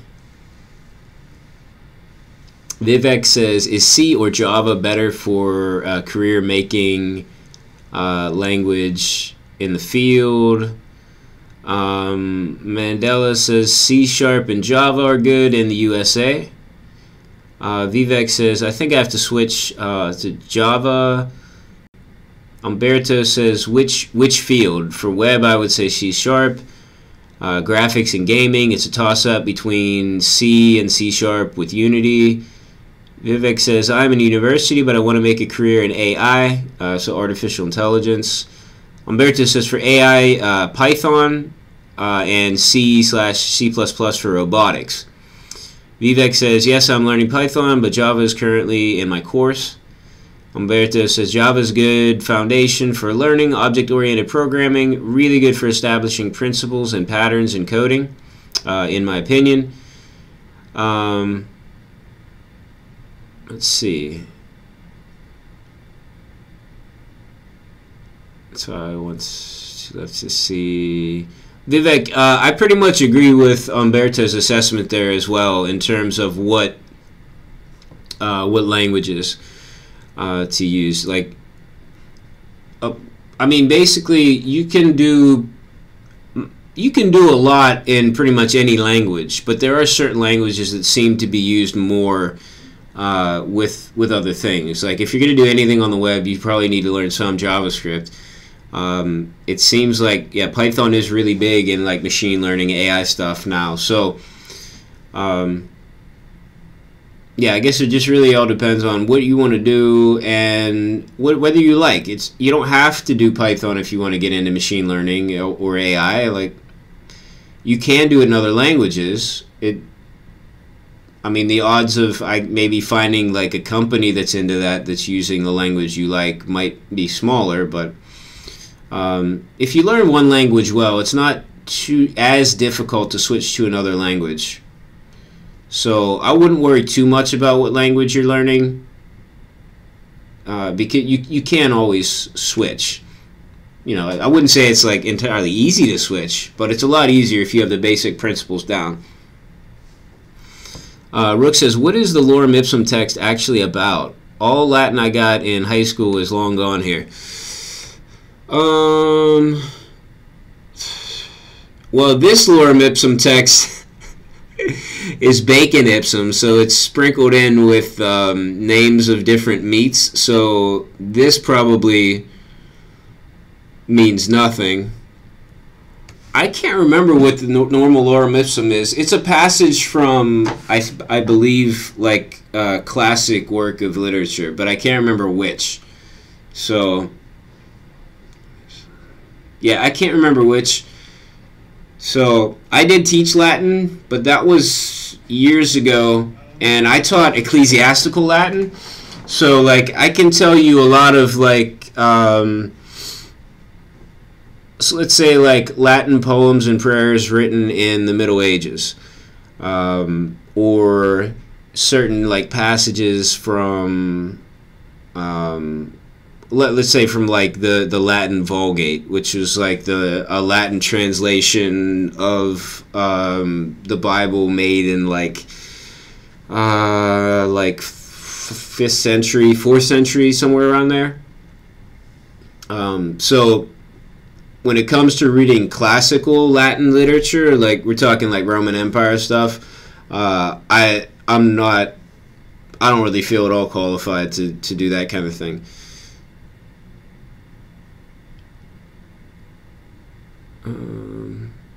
Chris asks, why do those fields prefer those particular languages? To be honest with you, Chris, I'm not really sure. I don't know if there's anything intrinsic to those languages that make them better suited to that or not, or it just so happened that the pioneers in those fields use those languages, so there's kind of more of an ecosystem built up around them. I don't really know. Umberto says, I believe it's because they were either created specifically for certain platforms or because they work better to tackle problems in those fields. Vivek says, I want a career in AI and machine learning, but C and Java in my course, and currently I'm learning algorithms, so I'm confused that I continue with Java or C. Okay. Yedid, sorry if I'm mispronouncing that. Let me know how I should pronounce it. Says, I'm planning to make a recommendation system using machine learning, and I think Python is the only way. What do you think about it? Have you ever done something similar? I haven't done anything with machine learning yet. I think it's awesome, and I'd love to get into it, but I'd have to think of some way probably to work it into my current job, and then maybe I could really learn it. Yeah, so I can't say much about it. I think Python's fine. It's a good language. I liked it when the very little that I've ever done with Python. I liked it, and I've heard from a lot of different sources that Python is the way to go. Although you can do machine learning in other languages, so you're not tied down to Python if you really don't want to use it. Okay, Umberto says like C, C++ allows more granular control over memory management. Okay, cool. That's a good example. I really couldn't think of an example, but that's an example of how one language might be good at something, and that would matter for a particular application. Bastawa says, good points on React. I've heard many times it's overkill. Haven't used it myself so far. Do you think it is really so requested? I see a lot of jobs for React. Now, maybe I'm seeing those jobs because on Stack Overflow they know that I'm into React, and so they show me React jobs. It could be that, but I've seen in other places that they say like React jobs are in really high demand right now. So I figure, why not do that? And the fact that React's so versatile, I think, is a plus as well. So some of the sites that we've done before that didn't really need React, it was good that we did it with React, because now we're converting them to desktop apps and to mobile apps, which means we can use React Native, and it makes it a lot easier to just like port something over to mobile. And then there's also other things you can do with React, like there are people doing VR stuff in React. I'm trying to think what else people are doing. I don't know. I saw a list before of all the weird things that people were doing with React, and it was long. There was a lot of stuff. So it does have advantages like beyond just what it can do on the web. Let's see. Borna says, what framework will be best in 5 years' time if we don't look at the ones that will come? I don't know. I have no idea how to answer that. I mean, in 5 years, probably all the same languages will still be around. Maybe we'll have a new one. I don't really know. Yeah, who could know? I don't really know. Vivek asked about, and what's my opinion about Java or C? I don't know. I've used both very minimally. Like I'm talking like Hello World type stuff. So I don't think I know enough to really have a qualified opinion about either one.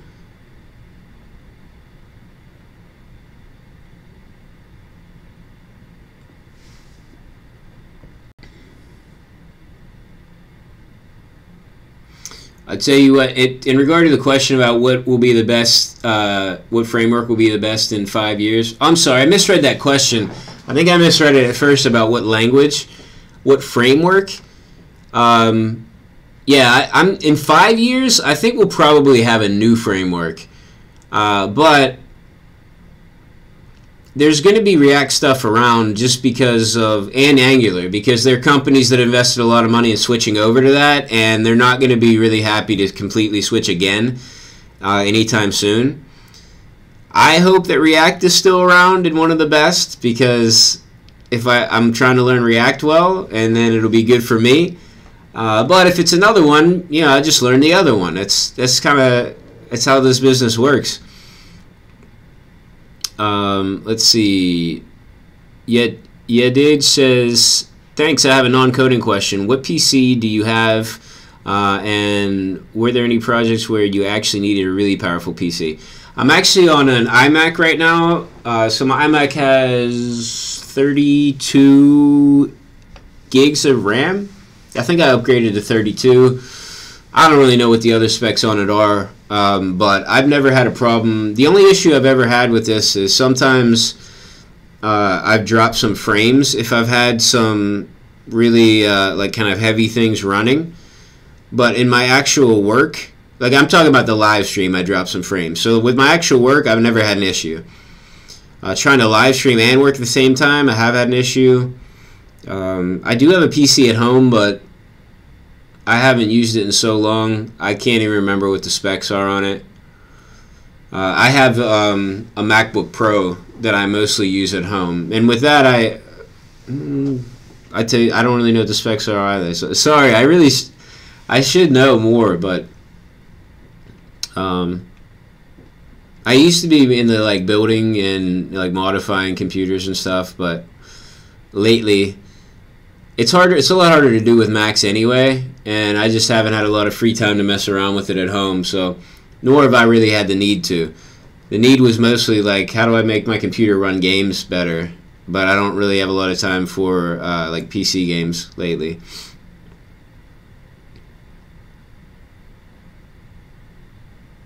Vivek says, what type of coding do you do live? It's JavaScript, mostly JavaScript, usually with the React library. Vivek says, what is React or Angular? They're a way that you can structure your JavaScript to make applications. So, yeah, I guess that's kind of like the most generic way to answer that question. Usually they're made for like single page applications, progressive web apps, like things like that. Green Coder says Cloud9 is amazing. Yeah, Cloud9 is really cool. I do like Cloud9. Cloud9 is like a cloud development environment where you basically have like, you're like connected to your own Linux machine, but in the cloud, so you could use it from anywhere. It's really good. Like if you run a Chromebook, then Cloud9 is the way to go if you want to develop things on a Chromebook.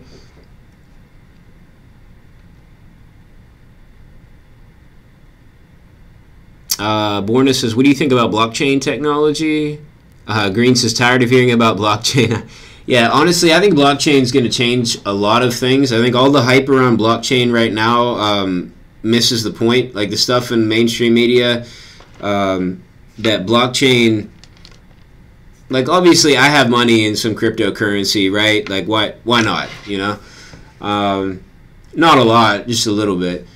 And that's cool, all the speculation and the price fluctuations, like that stuff's fun, but that's not really what blockchain's all about. I think the idea of having different systems that right now are either controlled by governments or corporations now be trustworthy without having anyone in control, that's like a game changer. When we see like let's say a country's currency gets destabilized and then all of a sudden like their main method of buying and selling things becomes some form of cryptocurrency. Like that's a game changer, right? Now all of a sudden, like that government has no control over monetary policy.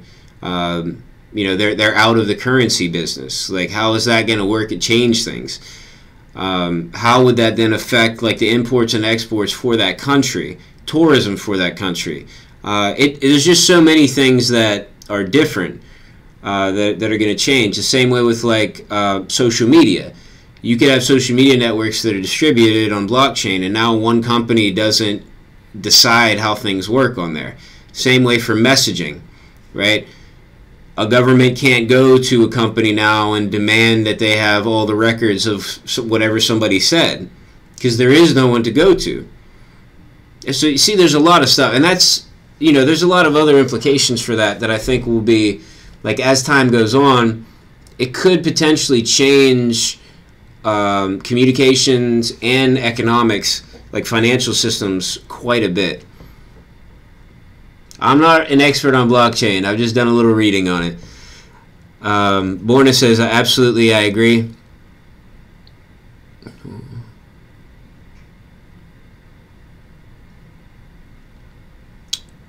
Green Coder says, how many hours do you code usually?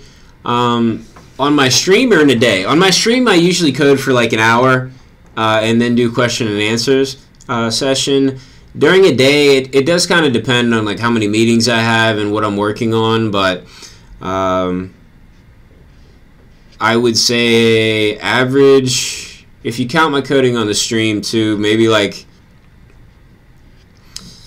4 out of the 7 hours that I'm here, I definitely code. Some days I do more, other days, especially if I have meetings, I do less. So I work like a 7-hour day, so it's like 8 hours but with an hour for lunch. So within that time period, I'd say I'm like for sure coding. Other time is filled up with like talking to my boss, catching up on emails and different things like that.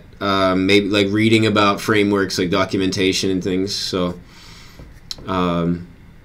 during work. Now if I have a project on the side at home, I could be coding for a lot longer than that.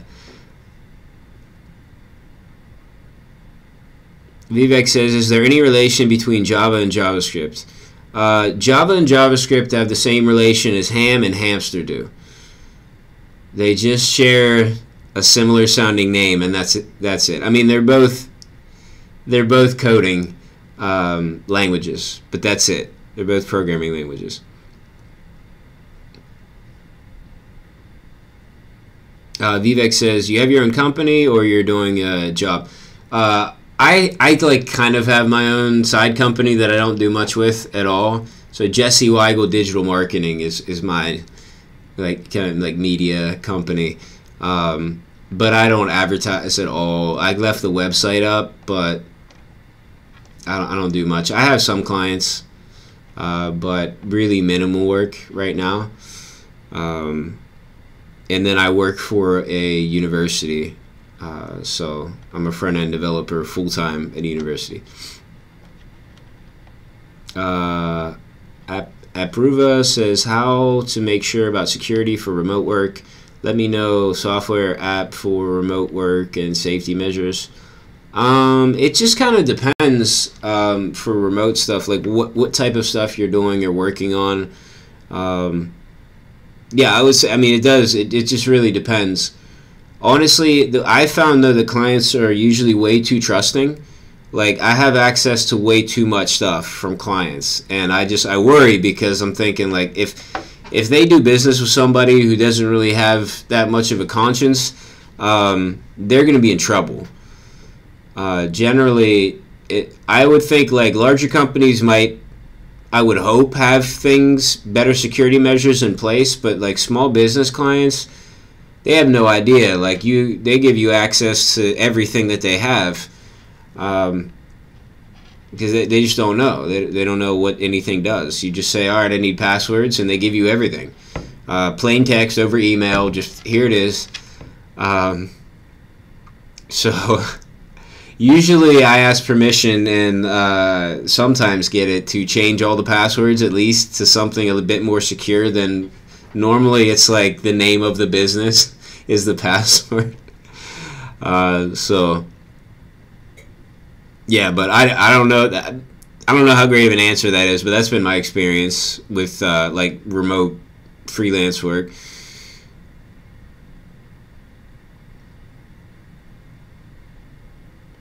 Bastawa says, I have the same can't wake up feeling in the morning, and then at night can't get to sleep. Yeah, it's crazy. It's crazy how that works. Winkle says, what's the best way to learn about React? There are some free resources on Codecademy and a lot of free like YouTube video resources. The React documentation is pretty good as well. If you want to pay for a course, Udacity has a React Nano degree that I did that I liked. So that would be my suggestions. Vivek says, how do you earn money? Well, I mean, I get a salary from my main job, and then, you know, from my freelancing work, I get some money on the side. They're really minimal. World says, do you use Agile at your work? Is it useful? I do something called Agile for One. So it's not exactly Agile, but it uses some of the techniques from Agile. I find it to be very useful, but it's not, you can't really do like Agile with one person like exactly the same way. All right, let's see. Albert says, any senior developers here interested in building a website for 50% equity of the company? I am not, I don't have the time to do anything right now. Maybe after I finish this project, I'll have some time freed up. Nikki says, gotta go, thanks for the stream. Bye, everyone. Hey, see you later. Thanks for watching. All right. Yes, some more questions. I'm going to just take a few more questions. I'm going to have to wrap things up. Vivek says, okay, now a non-technical question. How many desktops you have for coding, and also you play PC games? I code with 3 screens, 3 monitors. My main monitor is like a 27-inch, I think 27-inch, 5K screen. My secondary is the same size, but it's a 2K. And then my third screen is just like a lower res screen, but I have it tilted on its side. So it's like, you know, going up and down. I used to use 4 screens when I did most of my work at home. I really like that. I wish I still had 4. Borna says, how much is a paid course or bootcamp worth? The Udacity paid course was I think $400. Let's see.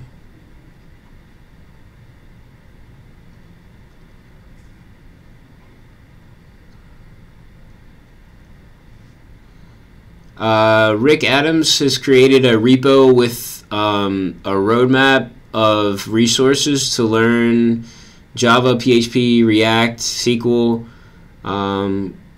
Cool. That's really cool. Thanks for letting us know, Rick. Let's see. World says that burrito is probably frozen now. Yeah, I'm gonna have to warm it up.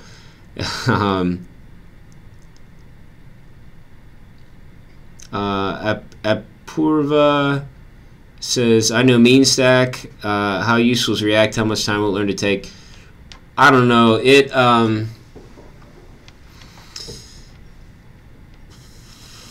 I don't really know. It really depends on, everybody learns at a different rate. So I mean, if you're pretty good with JavaScript, you know, you could probably pick up React, you know, really quickly if you can spend the time on it. So I don't really want to put a time frame on it because there's just so many factors to take into account. All right, I'm gonna go now because I am really hungry and I have food waiting, and we're over the 2-hour mark now for the stream. So thank you all so much. If you have any more questions, join me next week in some live streams, or message me some other way. Thank you all so much for watching, for all your help. Definitely like to have the help when we had to do all our debugging. And thanks, you know, all the comments and questions, everything. I love it. So I'll be back next week. And until then, have a great weekend.